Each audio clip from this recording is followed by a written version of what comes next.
Menjadi tua itu pasti. Tetapi, bagaimana merencanakan keuangan yang sehat untuk masa tua?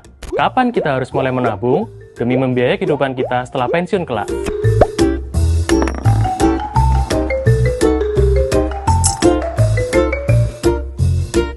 Pasal 15 Peraturan Pemerintah Nomor 45 Tahun 2015 mengatur batas usia pensiun karyawan maksimal 65 tahun.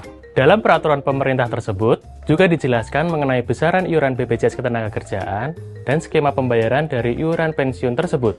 Untuk besaran iuran pensiun diatur minimum sebesar Rp300.000 dan maksimum Rp3.600.000. Namun, pekerja tidak bisa menentukan sendiri besaran iuran yang dibayarkan. Pertanyaannya, apakah iuran pensiun ini sudah cukup membiayai hidup kita saat pensiun? Cukupkah uang pensiun ini menghidupi keluarga yang kita tanggung, serta bisa mewujudkan rencana setelah pensiun? Sekarang, kita bedah yuk besaran dana pensiun yang ideal untuk memenuhi kebutuhan hidup di masa tua nanti. Misalkan, saya baru bekerja formal di usia 25 tahun, dan akan pensiun di usia 65 tahun. Pengeluaran saya sekarang 1,6 juta rupiah per bulan.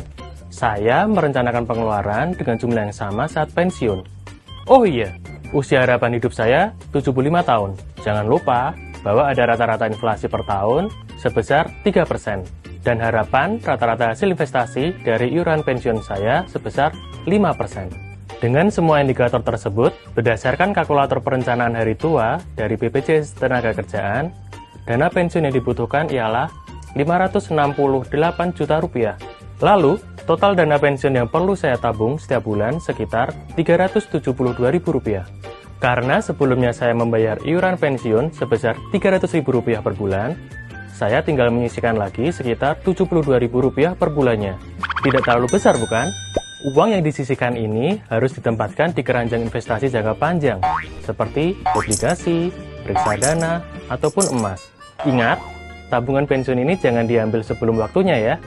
Jika pembayaran iuran pensiun baru dimulai pada usia 45 tahun, maka jumlah uang yang harus ditabung juga semakin besar.